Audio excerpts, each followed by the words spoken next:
Mic test. Magandang umaga po. Umaga po. Yeah.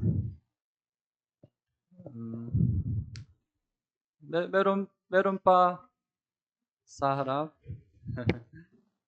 Yeah.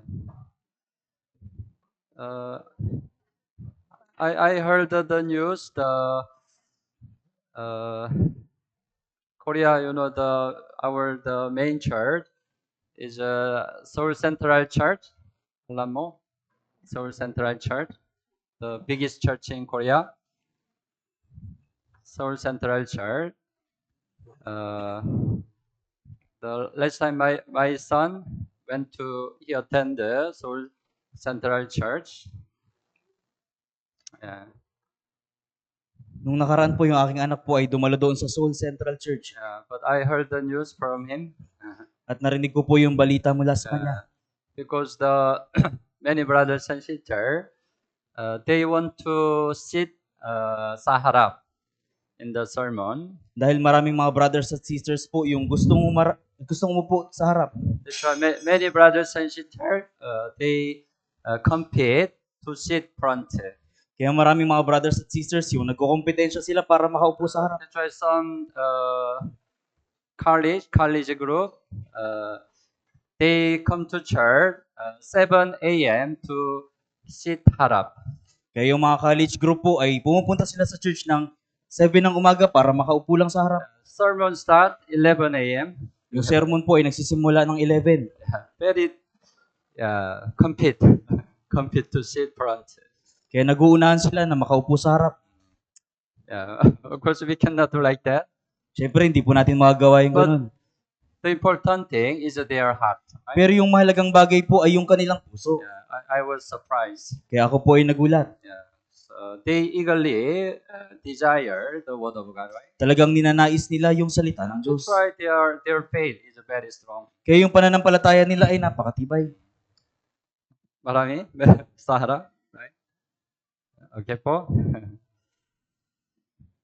Okay, bago po tayo magsimula, malalangin po tayo.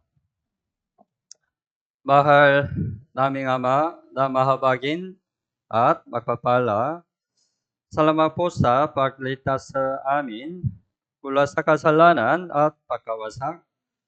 Salamat po sa pagkabay sa aming Christian life hanggang ngayon. Salamat po sa pagbigay mo sa amin ng dakilang pagkakataon na mag-aral ng salita ng Diyos.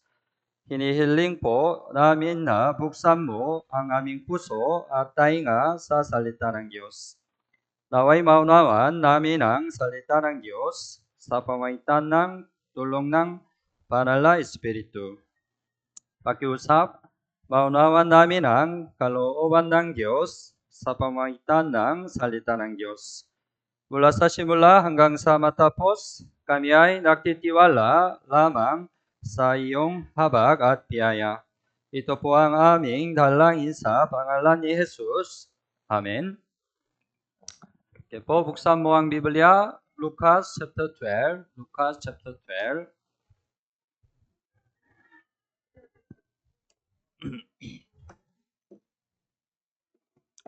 Lucas 12:49.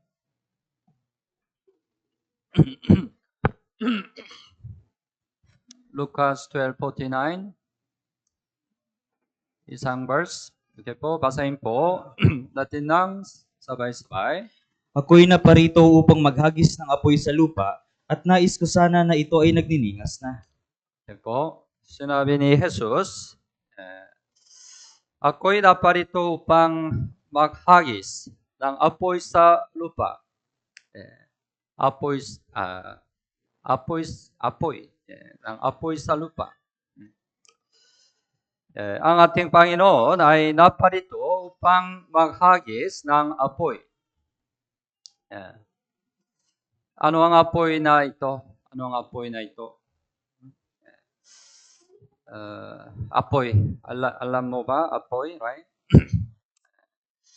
May dalawang uri ng apoy. May dalawang uri ng apoy sa Biblia. Ano po? Ang unang apoy ay ang apoy ng paghatol. Apoy ng paghatol. Maybe you already know, right? Ang taong hindi ligtas ay tatanggap ng apoy ng paghatol. Tama po ba? Buksan mo ang Biblia, ikalawang Pedro chapter 3. Ikalawang Pedro chapter 3, verse 7.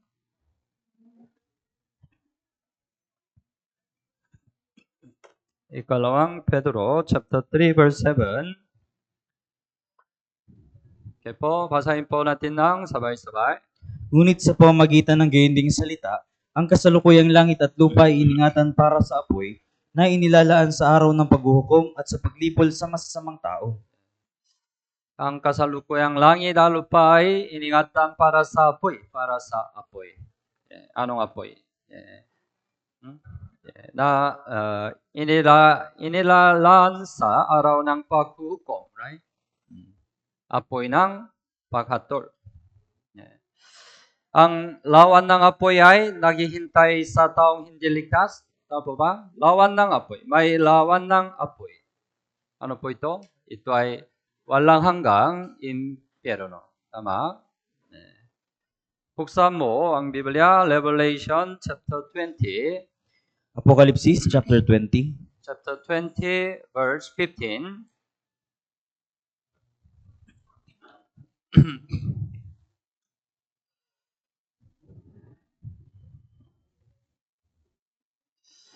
Okay po, chapter 20, 15. Basahin po natin ng sabay-sabay. At ang sino mang hindi natagpo ang nakasulat sa aklat ng buhay ay itinapon sa lawa ng apoy. Ang sinumang hindi natagpuan nakasulat sa aklat ng buhay, sino sila?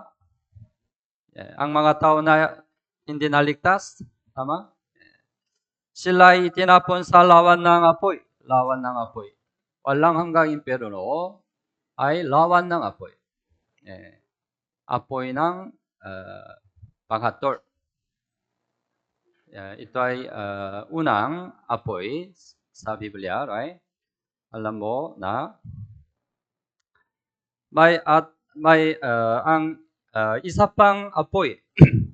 Ito ay ang apoy ng ebanghelyo. Magkaiba, right? Apoy ng ebanghelyo. May apoy ng ebanghelyo. Sinabi ni Jesus tungkol sa apoy ng ebanghelyo. Hindi apoy ng paghatol sa Lucas chapter 12:49.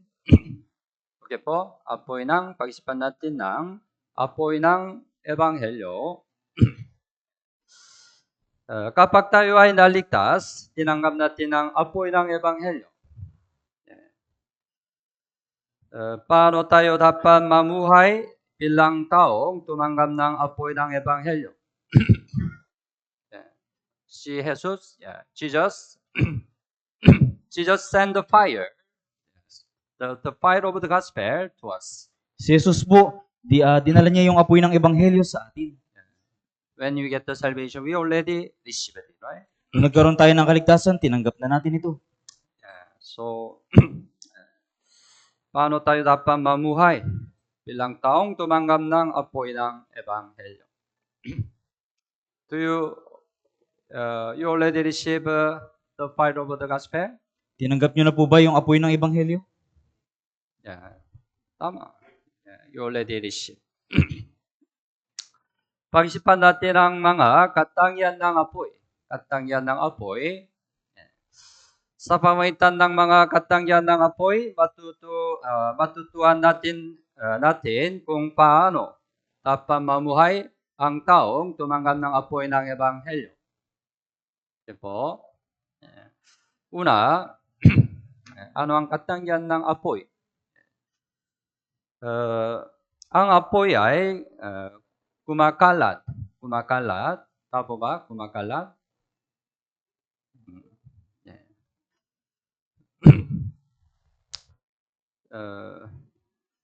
Ang apoy ng ebanghelyo ay hindi nananatili sa isang lugar.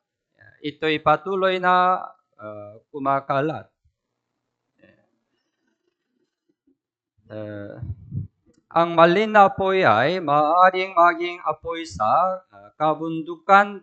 kabundukan dahil mabilis kumalat ang apoy. Tama po ba? Buksan mo ang Biblia, James chapter 3. Santiago chapter 3. James chapter 3 verse 5. James chapter 3 verse 5. Okay po. Basahin po natin ng sabay-sabay. Gayon din naman, ang dila ay isang maliit na bahagi, ngunit nagyayabang ng malalaking bagay. Tingnan ninyo kung paanong sinusunog ng maliit na apoy ang malalaking gubat. Tingnan ninyo kung paanong sinusurong ng maliit na apoy ang malalaking gubat. Ito ay katanggihan ng apoy, no? Katanggihan ng apoy. Maliit na apoy, ang maliit na apoy ay magiging malaking apoy. Tama po ba? Pareho, apoy ng Ebanghelyo. Ang apoy ng Ebanghelyo ay kumakalat din tulad ng apoy. Ang Ebanghelyo ay mabuting balita. Tama po ba? Mabuting balita. At ito ang pinakadakilang balita sa buong mundo. Tama po ba? Pinakadakilang balita sa buong mundo. Magandang balita. Ebanghelyo. Mayroon tayong mabuting balita. Ang ating mga kasalanan ay pinatawad na magpakailanman. Right? Sa pamagitan ng walang hanggang katubusan. Tama po ba? May magandang balita sa ating puso. Paano tayo mananatiling tahimik? Tahimik kung nasa atin ang ganitong dakilang balita. Tama po ba? Can you keep silence if you have this great news? Mananatili ka bang tahimik kung meron kang ganitong dakilang balita? I cannot understand how is it possible, right? Hindi ko po maintindihan kung paano ito nagiging posible. If we have a real this good news, we eagerly desire to share this good news to the other, right? Kung meron talaga tayo nitong tunay na magandang balita, magkakaroon tayo ng pagnanais na ibahagi yung magandang balita. Tingnan natin ang buhay ng mga alagad sa unang iglesia na tumanggap ng apoy ng Ebanghelyo. Pag-isipan natin, buksan mo ang Biblia, Gawa chapter 4. Gawa chapter 4. 17.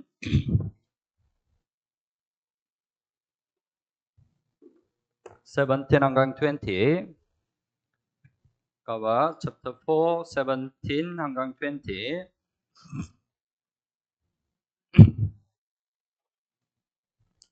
Okay po, basahin po natin ng sabay-sabay. Ngunit upang huwag na itong lalo pang kumalat sa bayan, atin silang bigyan ng babala na huwag na silang magsalita pa sa kanino man sa pangalang ito. Kaya't sila ipinatawag nila at inutusan na sa anumang paraan ay huwag na silang magsalita ni magturo sa pangalan ni Jesus. Ngunit sumagot sa kanila si Pedro at si Juan, kung matuwid sa paningin ng Diyos na makinig muna sa inyo sa halip na sa Diyos, kayo ang humatol, sapagkat hindi maaring hindi namin sabihin ang aming nakita at narinig. In the early church, right? Through the apostles, the gospel preached to the many people. Sa mga naunang iglesia po, sa pamamagitan ng mga apostol, yung ebanghelyo ay naipangaral sa mga tao. But at the time, especially the Jews, many Jews, didn't want it. Pero sa panahong iyon, lalong higit yung mga maraming Hudyo, ayaw nila ito. Because behind over them, Satan works. Dahil sa likod nila, kumikilos si Satanas. They hinder the spreading of the gospel. Kaya hinahadlangan nila yung pagkalat ng ebanghelyo. Verse 17, right? Unit upang huwag na itong lalo pang kumala sa bayan. Ayaw nila, right? Atin silang bigyan ng babala na huwag na silang magsalita pa sa kaninuman sa pangalan ito. Verse 18 also, right? inutusan na sa anumang paraan ay huwag na silang magsalitani magturo sa pangalan ni Jesus. They persecuted, right? Greatly persecuted the apostle. Matindi nilang inusig yung mga apostol. But the apostle already, they received the fire of the gospel, right? Pero yung mga apostol, tumanggap na sila ng apoy ng ebanghelyo. 19, sinabi ni Pedro at si Juan, kung matuwid sa paningin ng Diyos na makinig muna sa inyo sa halin na sa Diyos, kayo ang humatol. Right? 20, sapagkat hindi maaaring hindi namin sabihin ang aming nakita at narinig. Right? They already saw and heard. Right? Nakita na nila at narinig. They already received the fire of the gospel. Tinanggap na nila yung apoy ng ebanghelyo. That's why they cannot help preaching the gospel. Kaya wala silang magawa kundi ipangaral ng ebanghelyo. Sinubukan ng mga Hudyo na patayin ang apoy ng ebanghelyo. Uni, hindi nila ito nagawa. Tama ba? Because the fire of gospel so greatly burns. Right? Dahil yung apoy ng ebanghelyo ay talagang nagliliyab. They couldn't quench this fire. Right? Hindi nila mapatay yung apoy na ito. Tingnan natin kung paano ipinapahayag ang ebanghelyo. Kapag ang isang tao ay unang naligtas, siya ang nagiging unang apoy ng ebanghelyo na nagdadala ng mabuting balita sa kanyang pamilya at mga kamag-anak. Tama po ba?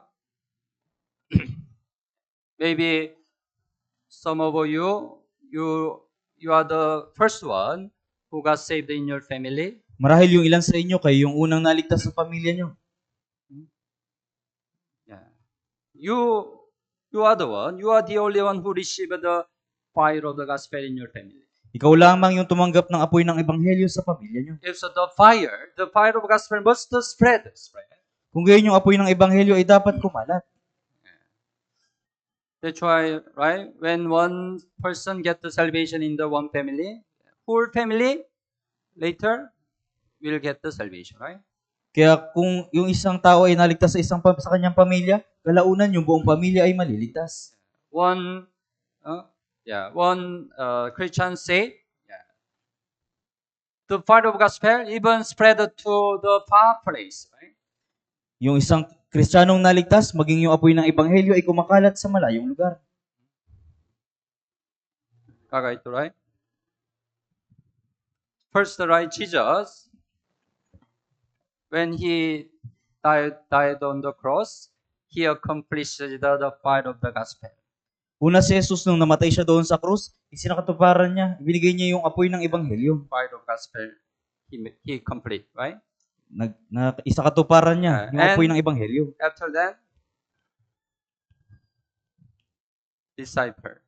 At pagkatapos niya, yung mga alagad, He sent the fire to his disciple, right? ibinigay niya yung apoy ng ebanghelyo sa kanyang mga alagad. That's why many disciples receive the fire of gospel, right? Kaya maraming alagad yung tumanggap ng apoy ng ebanghelyo. Then the gospel preached to the Israel, Samaria, all the country, right? Continue. Pagkatapos yung ebanghelyo ay naipangaral sa Israel, sa Samaria, at sa maraming bansa. The fire of gospel continue, right? Kaya yung apoy ng ebanghelyo ay nagpapatuloy. And then already past the 2,000 years, right? At nakalipas na yung 2,000 taon. And this fire of gospel spread to the whole world, right? Yung apoy ng ebanghelyo ay kumalat na sa buong mundo. Especially our time, what happened? Lalong higit sa panahon natin, ano pong nangyari? So this fire of gospel came to Korea, Yung apoy ng ebanghelyo na ito ay nakarating sa Korea. right? Yeah, many people got saved in Korea. Maraming tao yung naligtas sa Korea. Yeah, but the fire of gospel does not stay in Korea. Pero yung apoy ng ebanghelyo ay hindi na natili sa Korea. It spread to ngayon Philippines, At ito ay kumalat at ngayon ay nasa Pilipinas. right? So true gospel came to the Philippines Kaya yung tunay na ebanghelyo ay dumating sa Pilipinas 1998. noong taong 1998. The Korean, one Korean, the family, the evangelize in the Philippines. Yung isang Koreanong pamilya ay nag-evangelize sa Pilipinas. And then, this gospel came to Cavite.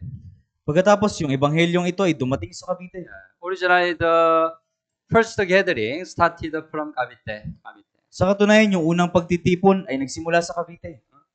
And then, God sent missionary 2004. At yung Diyos ay nagpadala ng misyonaryo noong 2004. Then the Manila Central Church started 2004. Kaya yung Manila Central Church po ay nagsimula noong 2004. But this gospel came to Cavite again.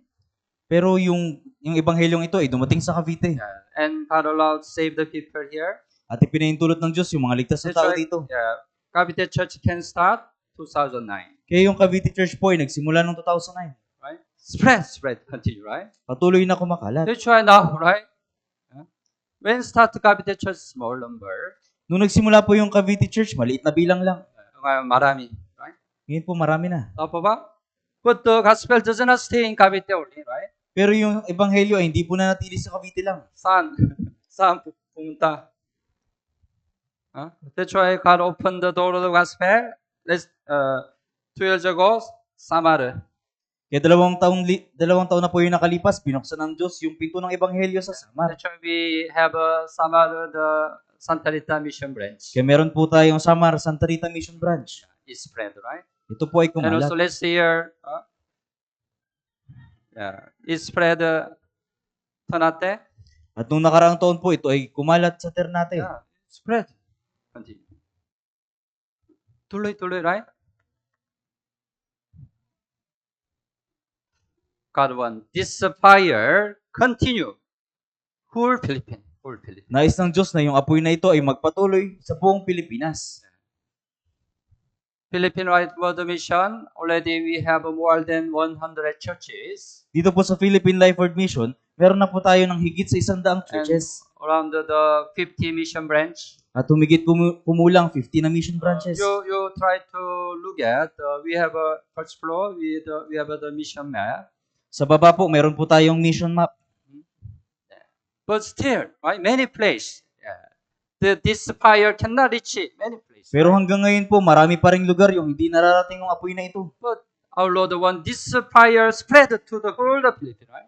Pero yung Diyos po, nais niya na yung apoy na ito ay kumalat sa buong Pilipinas. Korea already, all the bayan, meron church, meron our Sa church. Korea po, lahat na ng bayan ay meron ng ating church. But Philippines, still many places not yet reach this fire of gospel, right? Pero sa Pilipinas po, marami pa ring lugar yung hindi naabot ng apoy ng ebanghelyong ito. Maring maliit ang simula ng ebanghelyo, unirang dulo nito ay magiging napakadakila. Job chapter 8. Job chapter 8. 7. Job chapter 8, 7. Ito po. Basahin po natin ng sabay-sabay. At bagaman maliit ang iyong pasimula, ang iyong huling wakas ay magiging napakadakila. Maliit ang iyong pasimula. Right? The fire, at first the fire is small, right? Nung umpisa, yung apoy po ay maliit lang. But it spread. Right? Pero ito ay That's why kumakalat. it become big fire. Kaya ito ay nagiging malaking apoy. Pareho. Apoy ng ebanghelyo ay pareho. Yeah. So, dapat tayong maging apoy ng ebanghelyo. Ang maliit kong apoy ay maaaring kumala sa ibang Kristiyano at maaari itong kumala sa buong Pilipinas. Don't forget, you are the fire of the gospel. Huwag niyo pong kalimutan na ikaw yung apoy ng ebanghelyo. Even this time small, it will be great. Kahit ngayon po ay maliit, pero ito po ay lalaki. Ang katangian ng apoy, spread, right? Pangalawa, ang apoy ay nagbibigay liwanag. Liwanag. Tama po ba? Liwanag. Tama? If meron apoy, right? Kung meron apoy, may liwanag din. Tama? Dati tayo ay kadiliman bago tayo maligtas. Tama po ba? Kadiliman. Efeso chapter 5. Buksan mo ang Biblia, Efeso chapter 5 verse 8. Efeso chapter 5, 8. Okay po. Basahin po natin ng sabay-sabay. Sapagkat kayo'y dating kadiliman, subalit ngayon ay liwanag sa Panginoon. Lumakad kayong gaya ng mga anak ng liwanag. Kayo'y dating kadiliman, right? Tayo ay nasa kasalanan. Tama? Kayo ay dating kadiliman dahil sa ating kasalanan. Subalit, ngayon ay liwanag sa Panginoon. Liwanag. Okay? Kaya lumakad kayong kaya ng mga anak ng liwanag.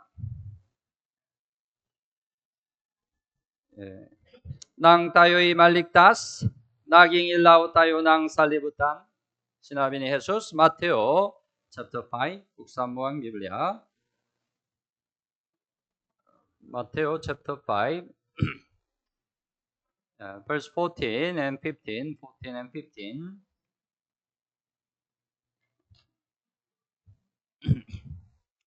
Matthew 5, 14 and 15.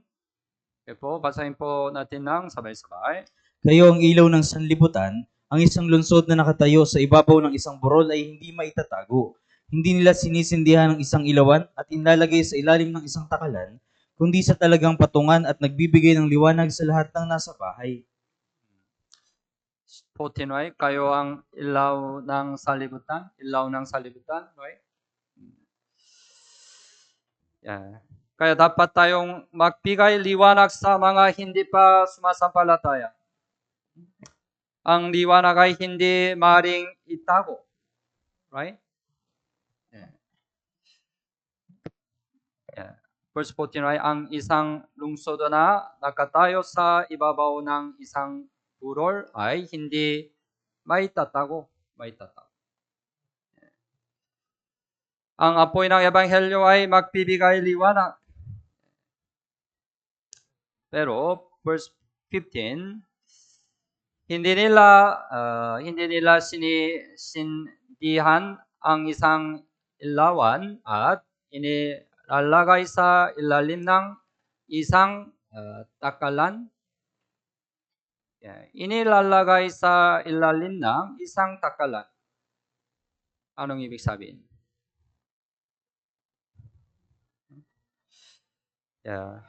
Inilalagay sa ilalim ng isang takalan ay nangangahulugan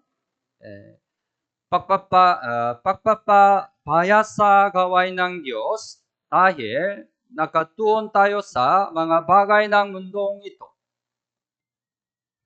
Naintindihan niyo po?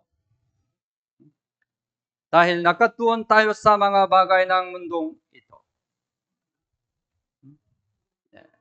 Then, we cannot shine the light to this world. Pagkatapos, hindi natin mapapaliwanag yung ilawan sa mundong ito. Especially this time, right? Malapit na summer retreat. Lalo higit sa panahon ito, malapit na yung summer It's the retreat. time we have to shine the light to the people. Ito yung panahon para pakita natin yung liwanag sa mga tao.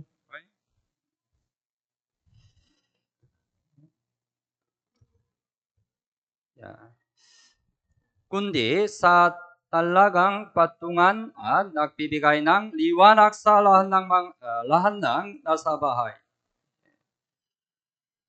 Dapat itong ilagay sa patungan ng ilawan. Ang patungan ng ilawan ay tumutukoy sa iglesia. Buksan mo ang Biblia, Revelation chapter 1. Apokalipsis chapter 1. Revelation chapter 1, verse 20.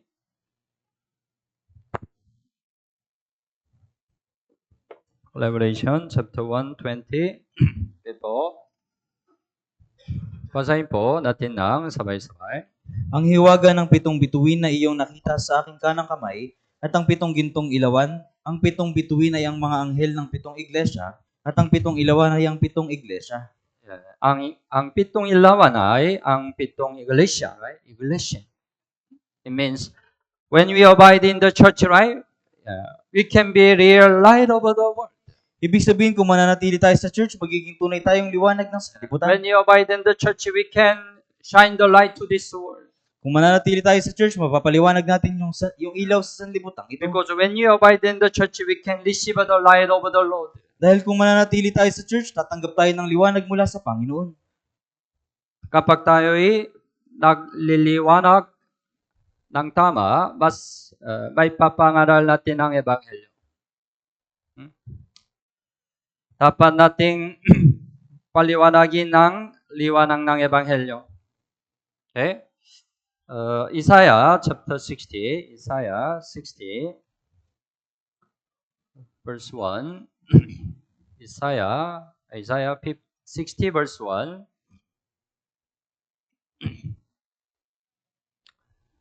Okay po, 60, verse 1.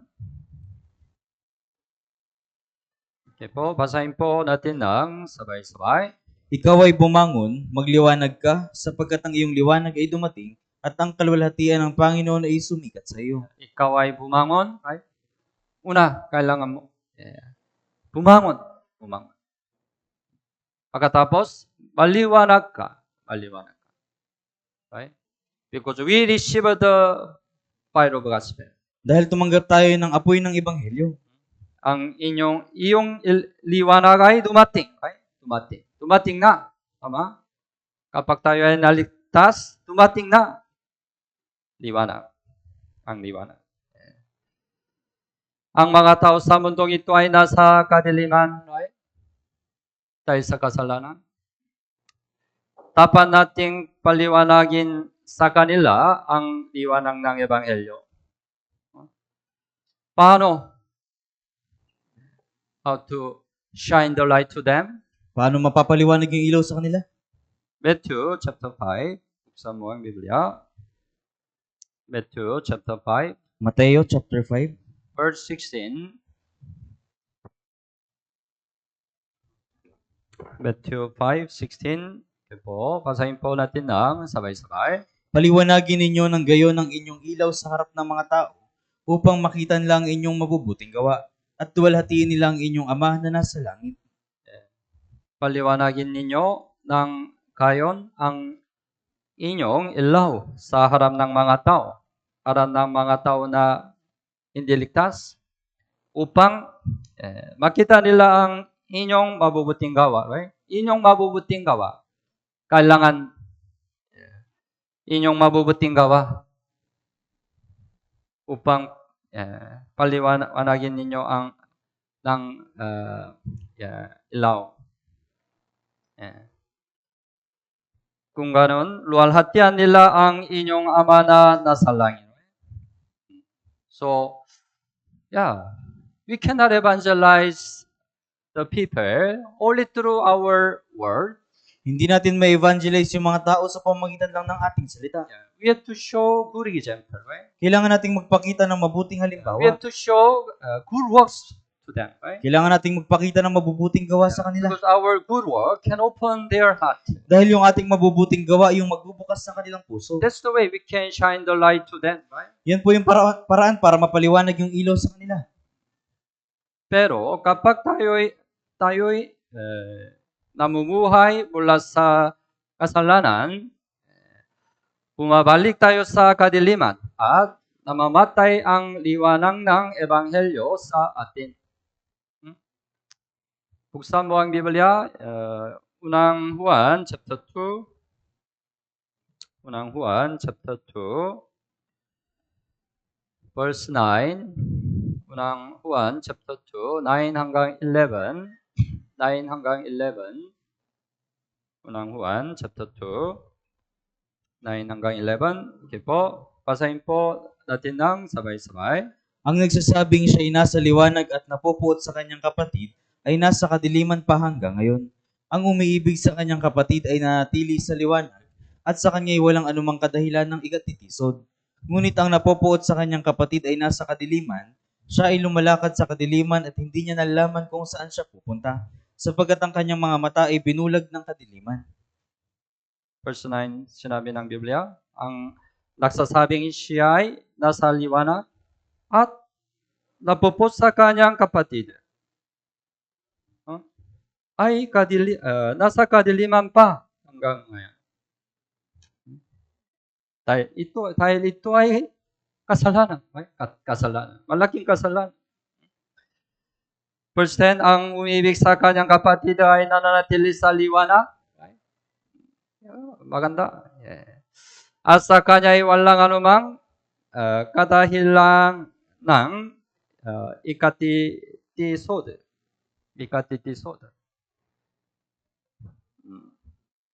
Right? When you have a sin, right? You lose the light immediately. You lose the light. Kapag meron kayong kasalanan, madali sa inyong nawawala yung liwanag. Can you preach the gospel to other with keeping the sin? Magagawa mo bang ipangaral yung ebanghelyo sa ibang tao habang iniingatan mo yung kasalanan mo? Right? When you have a sin, right, you lose the boldness. Kapag meron kang kasalanan, nawawala sa iyo yung katapangan. Because you are already shy, right? Dahil nahihiya ka na. If you have a sin, you are shy before the Lord, right?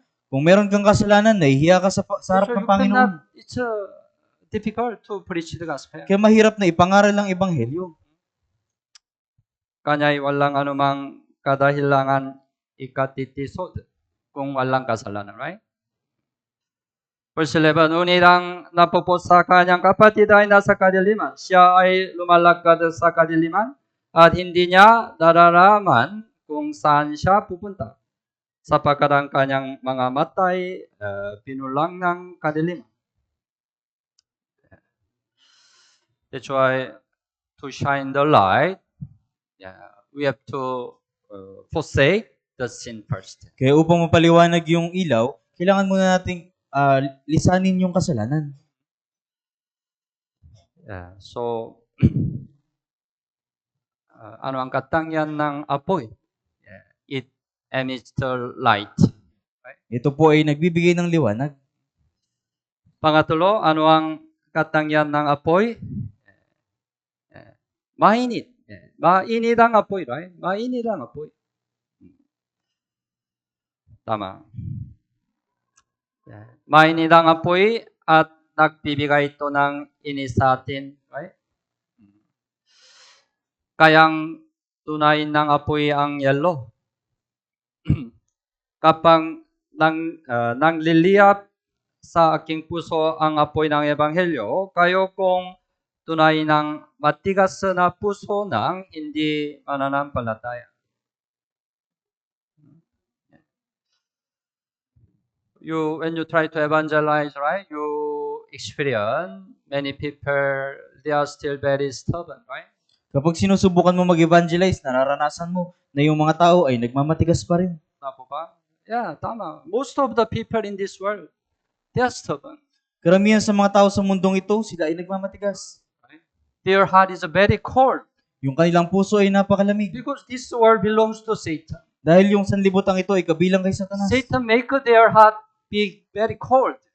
Yung ginagawa ni Satanas na yung puso nila ay maging malamig. By using many worldly things, Satan make their heart be stubborn also. Sa pamamagitan ng paggamit ng mga sanlibutang bagay, ginagawa rin ni Satanas na yung kanilang puso ay magmatigas. You feel their heart looks like ice, very cold ice. Naramdaman niyo po na yung puso nila ay gaya ng yelo na napakalamig. How to melt their heart? Paano tutunawin yung kanilang puso? But we have a fire of the gospel. Pero meron tayong apoy ng ebanghelyo. If it's so hot, we can melt their heart. Kung Right? ito ay sobrang init, magawa nating tunawin yung kanilang puso. Yeah. Kaya dapat laging mainit ang ating puso. Lagi. ang ating puso ay dapat maging nagliliyab na apoy para mangaral ng Ebanghelyo. May tao, may halimbawa sa Biblia. Buksan mo ang Biblia, Jeremiah chapter 20. Jeremias chapter 20. Jeremiah 20, verse 9. Jeremiah 20, verse 9. Okay po, basahin po natin ng sabay-sabay. At kung aking sasabihin, hindi ko na siya babanggitin o magsasalita pa sa kanyang pangalan. Waring sa aking puso ay may nag-aalab na apoy na nakakulong sa aking mga buto, at ako'y pagod na sa kapipigil dito at hindi ko makaya. Sinabi ni Jeremiah, una, verse 9, right? Hindi ko na siya babanggitin o magsasalita pa sa kanyang pangalan. Bakit ito ay nangyari? As a prophet, Jeremiah tried his best to preach the word of God to Israelites. Bilang propeta, sinubukan ni Jeremias yung kanyang makaya na ipangaral yung salita sa mga Israelita. But this time, the heart of the Israelite was very stubborn. Pero sa panahong ito, yung puso ng mga Israelita ay napakatigas. They didn't want to listen to the word of God. Ayaw nilang makinig sa salita ng Diyos. They continue disobey to God. Patuloy silang sumusuway sa Diyos. Jeremiah preached the word not one time, Ipinangaral ni Jeremias yung salita ng Diyos, hindi lang isang beses. many times, tuloy-tuloy. Maraming beses, But they tuloy-tuloy. continue. They don't want to listen. Pero tuloy-tuloy din silang ayaw makinig. That's why, right, Jeremiah, maybe as a man, he was very discouraged. Kaya si Jeremias bilang tao, napanghinaan din siya ng loob. That's why he had this heart, right? Kaya nagkaroon siya ng ganitong puso. Hindi ko na siya babanggitin o magsasalita pa sa kanyang pangalan. Yeah. But when he had this heart, what happened in his heart? Pero nung nagkaroon siya ng ganitong puso, ano yung nangyari sa kanyang puso? Waring sa aking puso ay may nag-arap na apoy. Nag-arap na apoy na nakakulong sa aking mga buto. At ako'y pagod na sa kapipigil dito at hindi ko makaya. Right? His heart become like a burning fire. Yung kanyang puso ay nag-aalab na apoy. That's why he cannot help preaching the word again. Kaya wala siyang magawa kundi ipangaral muli yung salita. Burning heart. Burning heart. Kailangan burning heart. Kailangan na nag-aalab na puso. For the gospel, we need to have the burning heart. Para sa ebanghelyo, kailangan natin ng nag-aalab na puso. This burning heart can melt the stubborn heart. Yung nag-aalab na pusong ito, yung magtutunaw sa mga yelong puso. Tayo rin ay dapat magkaroon ng puso ni Jeremias. Dapat nating hangarin ang kaligtasan ng mga nawawalang kaluluwa. Kailangan nating pag-isipan ang walang hanggang apoy ng impyerno. They look so very stubborn. Mukha silang matigas. They don't want to listen. Ayaw nilang makinig. But we have to remind what will happen to them. Pero alalahanin natin kung anong mangyayari sa If they kanila. don't accept the gospel until the end, they will go to eternal hell. Kung hindi nila tatanggapin yung ebanghelyo hanggang sa uli, mapupunta sila sa walang hanggang impyerno. Sometimes you hear the news in one house there was a fire. Narinig niyo po yung balita na yung isang malaking bahay ay merong apoy. The whole house was burned out. Yung buong bahay ay nasusunog. Fire is very strong. Napakalakas ng apoy. That's why all the family ran out from the house. Kaya yung buong pamilya ay lumabas doon sa bahay. But it happened. The mother came out first, but he found her son is still in the house. Yung nanay, siya yung unang lumabas, pero nakita niya na yung anak niyang lalaki ay nasa loob pa rin ng bahay. Then what's the action of the mother? Pagkatapos, ano yung gagawin ng nanay? I am saved. Naligtas ako. Okay na, okay. Kagaya what does the mother do? Ano pong gagawin ng nanay? Mother cannot stay outside. Hindi mananatili yung nanay sa labas. Even the firefighter said, don't enter the house. Already too strong. You will die. Kahit sinabi na nung bumbero na huwag ka nang pumasok sa bahay dahil malakas na yung apoy, mamamatay ka. But the mother cannot endure enter the house, right? Pero yung nanay, hindi niya matiis na pumasok sa bahay. Because the mother cannot endure her son die by fire. Right? Dahil hindi matiis ng nanay na yung kanyang anak ay mamatay doon sa apoy. The heart of a mother is a burning fire. Yung puso ng nanay ay nag-aalab na Nobody puso. stopped the mother, right? Walang sino man yung nakapigil sa Mother nanay. entered the house. Kaya yung nanay ay pumasok sa bahay. And sometimes it happened, right? Mother died together with the son. At minsan nangyayari na yung ina ay namamatay kasama yung anak Why mo. mother entered the house? Bakit yung nanay ay pumapasok sa bahay? Because the mother loved her son. Dahil minamahal nung ina yung kanyang anak. The heart of a mother, right, is a burning fire, right? Yung puso ng nanay ay nag-aalab na apoy. We also need this burning fire in our heart. Kailangan din nating magkaroon ng ganitong nagliliyab na apoy sa ating puso. It surely melted the stubborn heart. Siguradong tutunawin ito yung matigas na puso. Nagiging mainit ang aking puso kapag puno ito ng pag-ibig ng Diyos at ng Kanyang salita. Ang salita ng Diyos ang nagpapainit sa ating puso. Ito ay nangyari sa panahon ni Jesus. Buksan mo ang Biblia, Lucas chapter 24. Lucas 24, verse 32.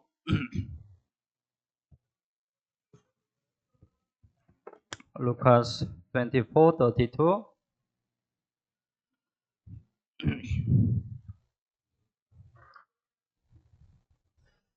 Po, basahin po natin ng sabay-sabay. Sinabi nila sa isa't isa, hindi ba nag-aalab ang ating puso sa loob natin habang tayo kinakausap niya sa daan, samantalang binubuksan niya sa atin ang mga kasulatan? Yeah. It happened after resurrection of Jesus. Ito po ay nangyari nung pagkatapos ng muling pagkabuhay ni Jesus. After resurrection of Jesus accompanied with his disciple to go to Emmaus. Pagkatapos ng the disciple who went to Emmaus, Pagkatapos ng muling pagkabuhay ni Jesus, sinamahan niya yung kanyang mga alagad na pumunta doon sa Emmaus. Then Jesus explained them the word of God. Pagkatapos ipinaliwanag sa kanila ni Jesus yung salita ng Diyos. Then Jesus explained who Jesus is. Pagkatapos pinakilala ni Jesus yung kanyang sarili By explaining the word of God. sa pamamagitan ng pagpapaliwanag ng salita ng Diyos. Then they became know who Jesus is. Pagkatapos nakilala nila kung sino si Jesus. Then their heart, right? Kagaya ito. Hindi ba nag-alab ang ating puso sa loob natin habang tayo'y kinakausap niya sa daan, samantalang binubuksan niya sa atin ang mga kasulatan, mga salita ng Diyos. So, minsan our heart also become cold because we also live in this world.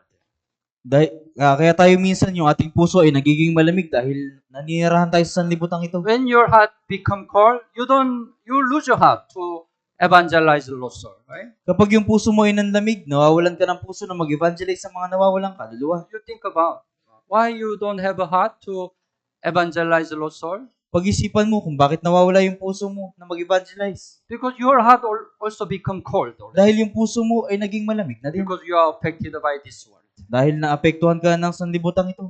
But when you listen to the word of God touch your heart. Right? Pero kung makikinig ka ng salita ng Diyos, yung salita ng Diyos yung hipo sa iyong puso. Then your heart become hard again. Right? Pagkatapos yung puso mo ay magiging mainit ulit. Because you can find the love of God in the Bible. Dahil makikita mo yung pag-ibig ng Diyos sa Biblia. Walang sinuman ang makapapipigil sa nagliliyab na apoy ng pag-ibig ng Diyos. Buksan mo ang Biblia, Song of Songs, chapter 8. Awit ng mga awit, chapter 8. Song of Songs.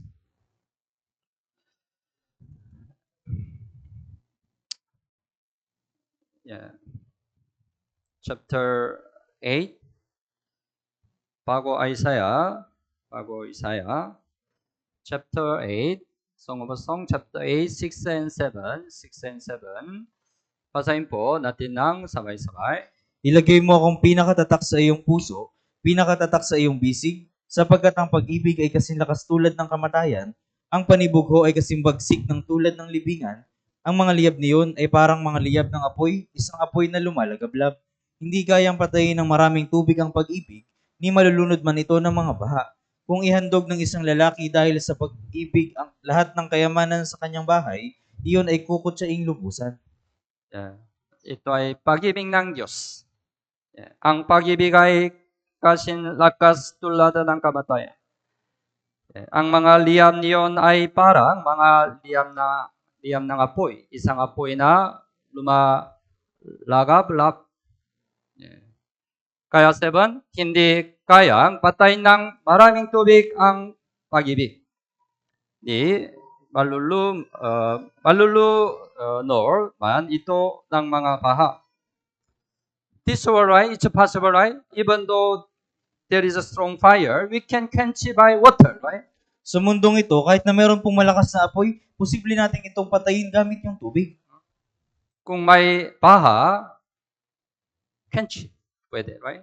Kung merong baha, pwede itong patayin. But nobody quench the fire of the gospel. Pero walang sino man yung makakapatay ng apoy ng ebanghelyo. Dahil may pag-ibig sa ebanghelyo. May pag-ibig sa ebanghelyo. Walang anumang bagay sa mundong ito ang makapipigil sa apoy ng ebanghelyo. Yeah. May pag-ibig ng Diyos sa ebanghelyo. Yeah. Sa panahon ng unang iglesia, sinubukan ng Roma na pigilin ang ebanghelyo. Right? Sinubukan nilang patay ng apoy ng ebanghelyo, ngunit hindi nila ito nagawa. Right? That's why, as we learn the gospel, the fire of gospel come to us. Kaya gaya ng pinag-aralan natin, yung apoy ng ebanghelyo ay nakarating sa atin. How many people, how many countries try to stop this fire? Gaano karaming tao, gaano karaming bansa yung sinubukang pigilin yung apoy na ito. Right? Nobody quench this fire. Walang sino man yung nakapatay sa apoy na ito. That's why we could hear this gospel this time. Kaya ngayon, ay nagawa nating marinig yung ebanghelyo. Yeah. Kung nagliliyap ang ating puso sa apoy ng ebanghelyo, walang sino man ang makapipigil dito. Pagsisikap namin ipangaral ang ebanghelyo kahit may pag-uusik. Kapag mayroon tayong mainit at taimtim na puso sa panahon ng summer retreat, nagpabago ang puso ng mga kaluluwa at sila'y naliligtas. Okay?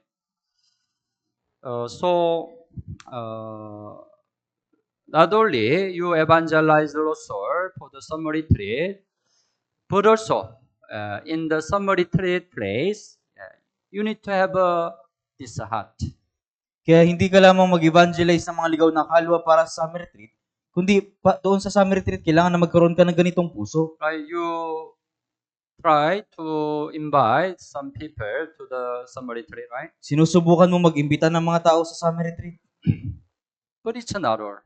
Pero hindi ito yung lahat. When you go to the summer retreat, you need still eager heart. You need to have the eager heart to save the lost soul. Kapag nandun ka na sa retreat, kailangan mo mapanatili yung pusong nagnanais na magligtas ng ligaw ng kaluluwa. Sometimes it happens, right? You invite somebody to the retreat. Minsan nangyayari na nag-imbita ka ng isang tao sa retreat. But even though they attend the summer retreat, it looks like they don't have an interest. Pero kahit na dumalo sila sa retreat, mukhang wala silang interes. They don't focus on the Bible seminar. Hindi sila nakatuon sa Bible seminar. They just go around Paikot-ikot lang sila. They always just stay canteen. Lagi lang sila nandun sa kantin. They don't have interest, right? Then what's your heart? Kung gayon, ano yung magiging puso mo? Let them. I don't care. Hayaan ko lang, wala akong paki. What should be your heart? Ano yung dapat yung maging puso mo? Yeah. How it's difficult to bring the invitee there, right? Gaano kahirap magdala ng iimbitahan doon? You have to do your best. Right? Kailangan mong gawin yung makakaya mo. You need to be a burning heart there, burning heart. Doon, kailangan mong magkaroon ng pusong nagliliyab. Please listen carefully. Pakiusap, makinig kang Can you mabuti. take care, bring to the place? At inadala nyo sila doon sa lugar. You listen together. Makinig kayong You kasama check nila. whether the eye closed one. Tignan nyo mabuti kung pumipikit na ba sila. If sleepy, bring coffee. Kung inaantok sila, bigyan mo ng kape Candy. o ng candy. The massage O masahihin mo to focus, right? para makapagtuon sila. Yeah, it's your heart, right? Your burning heart, kailangan. Ito yung puso mo, kailangan ng nag-aapoy na puso. Some they don't want to have a counseling. At yung iba, ayaw nila magpa-counseling. Then, please have counseling. Pakiusap pagpa-counseling. You have to get salvation through this summer retreat. Kailangan mo magkaroon ng kaligtasan sa pamagitan ng summer retreat. You always focus on your invitee. Lagi kang magtuon sa naimbitahan mo. Of course, you can have many ministry. You are busy, right? Siyempre, magkakaroon ka ng maraming ministry at magiging abala But ka. what's more important? Pero ano yung mas mahalaga? If nobody say what our ministry, what's a benefit, right? Kung walang sino man yung maliligtas, anong pakinabang yung ng ating Don't ministeryo? forget what's more important. Kaya huwag niyong pong kalimutan kung ano We yung mas bring the mahalaga. invite to save them, right? Dinala natin yung mga naimbitahan para maligtas So sila. we have to more focus on saving the lost soul. Kaya kailangan na higit tayong magtuon sa pagliligtas ng ligaw ng kaluluwa. That's why we need burning heart. Kaya kailangan natin ng nag-aalab na apoy, Burning heart. na puso. Yeah. Pangapat, ano ang katangian ng apoy? Mas malakas ang apoy kapag nagsasama-sama ito. Ano ba? Nagsasama-sama ito. May salita sa Korea, kapag nakakaisa, tayo'y nabubuhay. Kapag nakakawatak-watak, tayo'y namamatay. Naintindihan niyo po? Ha? Yeah. Tama. You have experience, right? You have a fire by charcoal. Charcoal, let's suppose. Meron charcoal, fire. Naranasan niyo po na ipagpalagay natin merong pong uling na nagbabaga. You scatter the charcoal. Subukan niyo pong ikalat yung uling. Anong mangyayari? Patay, right? No more fire, right? Wala nang apoy. That's why when you quench the fire, you scatter the wood or charcoal, right? Kaya kung subukan yung patayin yung apoy, ikalat niyo yung uling. But you gather again. Pero kung titipunin niyo ulit, Anong mangyayari? The fire again, right? magkakaroon ulit ng apoy. Pareho. Fire of gospel. Pareho. Yeah.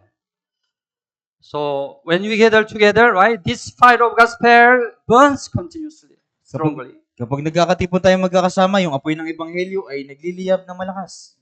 Kapag nagkakaisa ang ating puso, mas nagliliyap ang apoy ng ebanghelyo.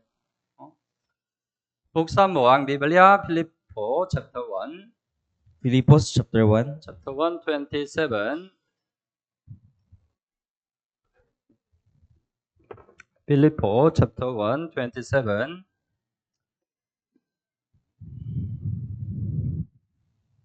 Okay po, basahin po natin ng sabay-sabay. Ang inyo lamang pamumuhay ay maging karapat-dapat sa ebanghelyo ni Kristo, na kahit ako ay dumating at kayo'y makita, o wala man sa harap ninyo at mabalitaan ko ang mga bagay patungkol sa inyo, na kayo'y nanindigan sa isang espiritu, na may isang isipan na magkakasamang nagsisikap para sa pananampalataya ng ebanghelyo. Ang inyo lamang pamumuhay ay maging karapat-dapat sa ebanghelyo ni Kristo. Anong kailangan? Kayo'y naninindigan sa isang espiritu na may isang isipan na magkakasamang nagsisikap para sa pananampalataya ng Ebanghelyo. Ito ay kailangan, right? We need to have a one mind for the gospel. Kailangan nating magkaroon ng isang isip para sa Ebanghelyo. Upang magkaroon ng isa, anong kailangan? Magpatawaran kayo sa isa't isa. Magpatawaran kayo sa isa't isa. Ipag-pray ninyo ang isa't isa. Tulungan ninyo ang isa't isa. Kung nakakaisa ang ating puso. Maging isa ang puso natin sa military na ito. Mas lalo pang magliliyap ang apoy ng Ebanghelyo. Tuwing tayo'y nakakatipon, kailangan nating magkaroon ng pakikisama para sa Ebanghelyo. Filippo chapter 1 verse 5, same chapter, verse 1, 5. So verse 5 po. Also, basahin po natin ng sabay-sabay. Dahil sa inyong pakikibahagi sa pagpapalaganap ng Ebanghelyo, mula ng unang araw hanggang ngayon. Pagpapalaganap ng Ebanghelyo. Right? So, whenever we have the gathering, right? We need to have a fellowship for the gospel. Kaya sa tuwing meron tayong pagtitipon, kailangan nating magkaroon ng pagtitipon para sa Ebanghelyo. You ask prayer request for your invitee. Humiling ka ng prayer request para sa naimbitahan mo. If you have a difficulty in evangelism, ask help. Kung meron kang kahirapan sa evangelism, humingi ka ng tulong. If you're not easy to evangelize by yourself, ask help to the leader. Kung hindi madali na mag-evangelize ng ikaw lang mag-isa, humiling ka sa mga And the leaders. leader ask help to the minister. At yung mga leaders, humingi ng tulong sa mga minister. So whenever we have the gathering, right, we have to talk about how to preach the gospel. Kaya sa tuwing nagkakaroon tayo ng pagtitipon, kailangan nating pag-usapan kung paano ipapangaral ng Ebanghelyo. Kung ganon, mas mahusay na magliliyab ang apoy ng Ebanghelyo at kakalat ito sa lahat ng tao. Ito ay nangyari sa unang iglesia. Tama? Gawa chapter 2. Buksan mo ang Biblia. Gawa chapter 2. 46 and 7. 46 and 7. Gawa chapter 2. 46 and 47. Basahin po natin ng sabay-sabay. At araw-araw, habang sila'y magkakasama sa templo, sila'y nagpuputol-putol ng tinapay sa bahay-bahay at nagsasalo-salo na may galak at tapat na puso na nagpupuri sa Diyos at nagtatamo ng lugod sa lahat ng tao at idinaragdag sa kanila ng Panginoon araw-araw ang mga naliligtas. Ito ay nangyari sa unang iglesia, 46, right? Araw-araw, habang sila'y magkakasama sa templo. Araw-araw. Anong resulta? 47, idinaragdag sa kanila ng Panginoon, araw-araw ang mga naliligtas. Ito ay nangyari. So, this time, we need to have a more gathering. Kaya ngayon po, kailangan natin magkaroon ng higit na pagtitipon. So, we gather, we do evangelism together. Magkatipon tayo at pumunta sa evangelism na magkakasama. We discuss how to evangelize. Pag-usapan natin kung paano mag-evangelize. Also to support the invitee, how to accomplish our fundraising. At para masuportahan yung mga naimbitahan, paano natin sa katuparan yung ating fundraising. Araw-araw. Kailangan, araw-araw. Then the fire of gospel will burns strongly. Pagkatapos yung apoy ng Ebanghelyo ay magliliyab ng malakas. And the last, para magliyab ang apoy, kailangan may kahoy na magsakripisyo. Right? Natutunaw ang kandila upang ang ilaw nito'y magliyab ng mabuti. Tapo ba? Kailangan magsakripisyo. Kapag ang may isang taong nagsasakripisyo, mas mabilis kumalat ang apoy ng Ebanghelyo. sa gitna ng pagsasakripisyo para sa Ebanghelyo, kumakalat ang apoy ng Ebanghelyo. Dahil sa mga sakripisyo ng maraming naunang mananampalataya, nakarating sa akin ang Ebanghelyo. Sinabi ni Jesus, Mateo chapter 8,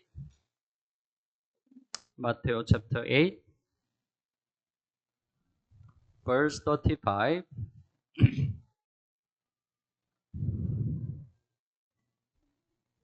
Marco chapter 8, Marcos chapter 8. hindi Mateo. Marco chapter 8, 35. Marco chapter 8, 35. Okay po. Basahin po natin ng sabay-sabay. Sapagkat ang sinumang nagnanais iligtas ang kanyang buhay ay mawawalan nito, at ang sinumang mawalan ng kanyang buhay dahil sa akin at sa ebanghelyo ay maililigtas iyon. Sinabi ni Jesus, right? Ang sinumang nagnanais sa iligtas ang kanyang buhay ay mawawalan nito. Mawawalan nito. At ang sinumang mawalan ng kanyang buhay dahil sa akin at sa ebanghelyo ay maliligtas iyo. Right? It explains, we have to sacrifice for the gospel. Ipinapaliwanag po dito na kailangan natin magsakripisyo para sa ebanghelyo. If we sacrifice for the gospel, right? Our Lord will take care of us. Sinabi po dito na kung magsasakripisyo tayo para sa ebanghelyo, yung ating Panginoon yung mag-iingat sa atin. Right? Ihagis natin ang ating sarili sa apoy ng ebanghelyo. Ihagis natin ang ating sarili. Okay? Ang ating sarili sa apoy ng ebanghelyo. Ipadala natin ang apoy ng ebanghelyo para sa summer retreat na ito. Okay po? Yeah. So, anyway, as already I mentioned last Sunday, to save one soul, we need a lot of sacrifice. Gaya po na aking binanggit nung nakaraan, upang magligtas ng ligaw na kaluluwa, kailangan natin ng sakripisyo. We have to sacrifice our time. Kailangan nating isakripisyo yung ating We have to oras. sacrifice our money. Kailangan nating isakripisyo yung ating pera. We have to sacrifice all our energy. Kailangan nating isakripisyo yung lahat nating lakas. So, that's why, right, this time we are doing the fundraising. Kaya ngayon po tayo ay nagsasagawa ng fundraising.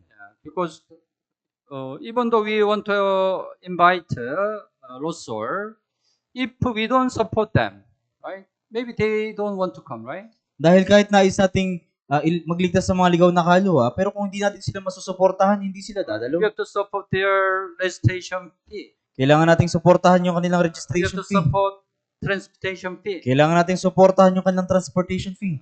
Who can support that? Sino po yung susuporta sa kanila? We are the one who have to support. Tayo po yung dapat sumuporta. That's why we need to sacrifice money, right? Kaya kailangan nating magsakripisyo ng pera. That's why we are doing fundraising. Kaya ginagawa natin yung fundraising. And also maybe we will have a special offering for the supporting the invitee. At magkakaroon din tayo ng special offering para suportahan yung mga may imbitahan. It's a voluntary. Yeah. You can participate.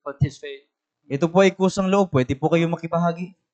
Last Sunday I mentioned, right? As much as you can sacrifice, it's the God's grace. Gaya po ng binanggit ko nung nakaraan, hanggang sa kaya mo magsakripisyo, ito po ay biyaya ng Diyos. If you can more sacrifice, it's God's blessing. Kung kaya mo magsakripisyo ng higit, ito po ay higit na pagpapala. That's why don't sacrifice. I don't hesitate in sacrifice. Kaya huwag kayong mag-alinlangan sa pagsasakripisyo.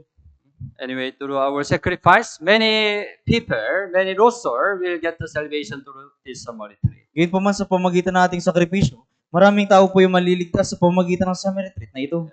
So today, we received the fire of the gospel. Kaya ngayong araw po, natutunan natin na tinanggap natin yung apoy ng Ebanghelyo. So the fire of gospel must spread.